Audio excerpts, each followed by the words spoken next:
technology and the changes and so-called disruptions that it brings are all very positive, because what happens is it seems to those who are affected by it that that it is very disruptive. People start losing jobs because we are becoming more efficient. But the point is that we are moving away from inefficient roles, freeing up people to do things that that will create new and better jobs for them in other areas where they can specialize, learn new skills. And it's basically economies that learn to reskill their workforces that will be winners. But to look back at the last year has been a remarkably disruptive year in global politics.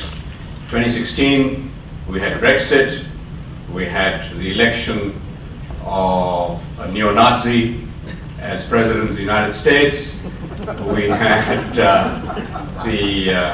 and now we've just had the German election, where we've got a neo-Nazi party represented in parliament for the first time since the Second World War.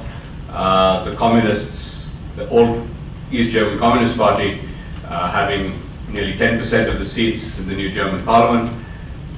And of course, in France, the Front National came perilously close to winning the election, and was only thwarted by a complete neophyte who created a party that had no seats in parliament prior to this election. Emmanuel Macron is the savior of Europe, but he came from absolutely nowhere. He himself had never been elected. Not a single member of his party was a member of parliament at the time that he ran, and fortunately he won. So we have a few positive, that's a positive disruption, but otherwise the last year has been quite remarkable in the nightmares that have become reality. So KV has, I think, already explained most of the meaning of this, so I won't repeat. But there's one aspect that I think needs to be explained and understood, and that is the whole notion of secular stagnation. The Western world has faced secular stagnation for pretty much at least the last decade. I'd say that it actually began even earlier than that. And this is a phenomenon. You know, when you have near zero interest rates, theory suggests that companies should be investing as much as possible. There's no interest rate. You can borrow money almost free of charge. Why aren't people investing? The Western world has seen absolute stagnation of investment spending for a decade, despite zero interest rates. In Europe, interest rates are negative. In Japan, interest rates have been negative for a while. No investment spending happening. I find it extraordinary that the explanation is so clear before our eyes, but most people don't see it. Even most economists completely miss it. And the explanation is China. If you think about, let's just quickly look at a few industries. In 2003, China's steel capacity was 300 million tons. The world's second largest country with steel capacity was Japan, with 100 million tons. Today, China's steel capacity is 1,200 million tons.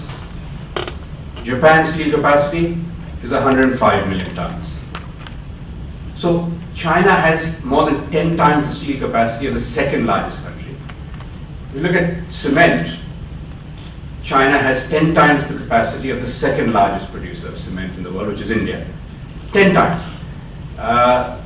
You look at any other industry, petrochemicals, Semiconductor is not quite there, but it's happening. Now, how did this come about? Is this a natural state of affairs? If China was a normal capitalist economy, it would never have occurred. They would have stopped at 300 million tons. But China is not a normal capitalist economy. And the reason why it is even less capitalist than we think is that China was supposed to have a financial crisis in 2003. By 2003, China's banking system was more than bust. China had NPLs of 50%. When the Asian financial crisis happened, at the worst point of the Asian financial crisis, Korea's NPLs reached 24%. Korea and Malaysia, about 24%.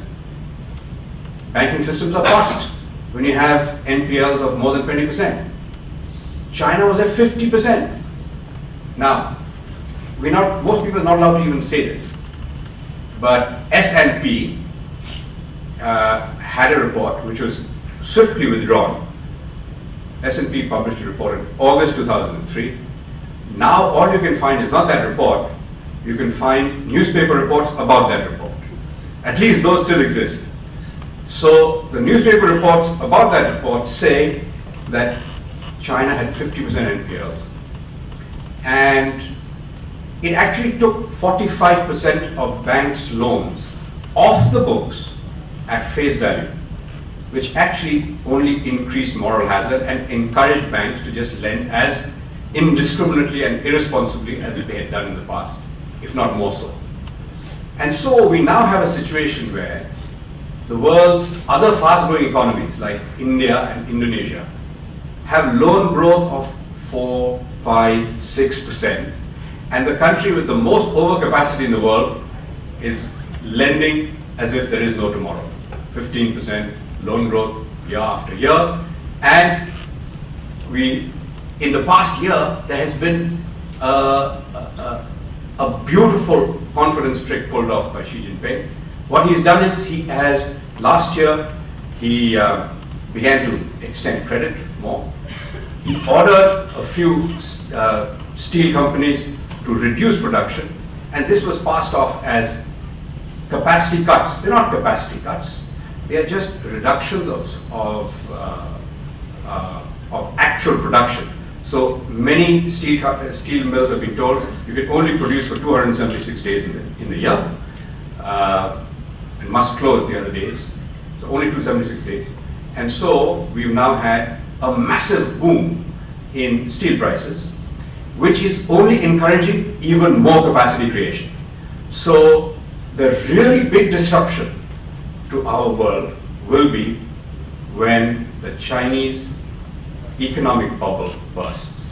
And it is inevitable because the Chinese firstly have a massive financial bubble in the real estate sector. They have a massive bubble in industrial real estate, in industrial capacity.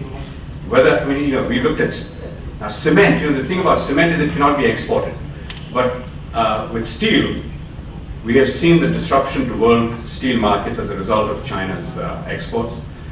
But the really big disruption that is to come at some point in the next 2 or 3 years, and we in Asia are going to feel the full brunt of it, is when the Chinese economic bubble bursts. Unfortunately, it is the grandmother of all bubbles.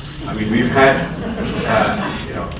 I used to call it the mother of all bubbles. My wife tells me I've been saying this for a long time. Well, I never said grandmother. I used to say mother of all bubbles. But you see, in 2003, it was already a really serious bubble. But if now the funny thing is the rest of the world let it go on. Why did they let it go on? They let it go on because everybody was making so much money in China. China was letting everybody else join the party. So when they took all the bad loans off banks' books, they said, hey, now ICBC is clean, please, let's invest. Goldman Sachs bought 20%. UBS bought 20% in BOC. Temasek bought 10%, etc. So they all bought in, and the party went on. But the chickens will eventually come home to roost. And frankly, the earlier they do, the better for all of us. Because if you have the great-grandmother of all bubbles by the time it bursts, then I think we'll all be buried deep into the ground. So sorry to have spoiled your evening, but that is the story. Thank you.